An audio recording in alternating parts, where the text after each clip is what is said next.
ദിക്ർ ചൊല്ലി എന്നാൽ സ്വർഗത്തിൽ കുറച്ച് മരം കിട്ടുമെന്നാണോ? അല്ല, ഓരോ ദിക്റിനും ഓരോ മരം കിട്ടും. സ്വർഗത്തിൽ മരം കിട്ടും എന്ന് പറഞ്ഞാൽ അതിൻ്റെ അർത്ഥം എന്താ? ഇയാളെ നരകത്തിൽ കിടത്തിയിട്ട് മരത്തുനിന്ന് മാങ്ങിയും ചക്കയെല്ലാം പറിച്ചിട്ട് ആജിക്ക നിങ്ങളെ വെളുപ്പിന്ന് പറിച്ചതാണ്, വെക്കണ്ടി സൈഡിൽ സ്റ്റോർ റൂമിലൊക്കെ അല്ലേ? അങ്ങനെയല്ല, സ്വർഗത്തിൽ മരം കിട്ടും എന്ന് പറഞ്ഞാൽ സ്വർഗത്തിൽ എത്തുന്ന അതിൻ്റെ അർത്ഥം.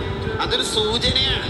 റസൂലുള്ളാഹിന്റെ ശഫാഅത്ത് കിട്ടും, സ്വർഗത്തിൽ മരം കിട്ടും, സ്വർഗത്തിൽ വീട് കിട്ടും, അങ്ങനെയൊക്കെ പറഞ്ഞ അതിന്റെ അർത്ഥം ഈമാനോടെ മരിക്കും, സ്വർഗത്തിലെത്തും എന്നാണ്.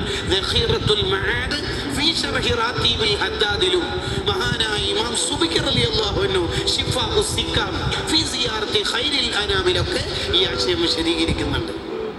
സ്വർഗത്തിൽ ഒരു മരം കിട്ടും എന്ന് പറഞ്ഞാൽ അങ്ങനെ അർത്ഥം, സ്വർഗത്തിൽ ഒരു വീട് കിട്ടും എന്ന് പറഞ്ഞാൽ എന്താ അർത്ഥം? ഇയാളെ നരകത്തിൽ കിടത്തിയിട്ട് വീടിന്റെ വാടക കൊടുത്തേക്കല. അബ്ദുറഹ്മാനജിക്ക് കഴിഞ്ഞ മാസം വാടക കുറച്ച് ലേറ്റായി പോയി, 5-ാം തീയതി പോയി അങ്ങ് കൊടുത്തേക്കല. ഇയാൾക്ക് ഈ വീടിന് വാടക കിട്ടിയിട്ട് എന്താണ്? സ്വർഗത്തിൽ ഏതെങ്കിലും ഒരു കാര്യം കിട്ടും എന്ന് സൂചിപ്പിക്കുന്നുണ്ടെങ്കിൽ അതിനർത്ഥം ഈമാനോടെ മരിക്കും, സ്വർഗം കിട്ടും. അല്ലാഹു തൗഫീഖ് ചെയ്യട്ടെ.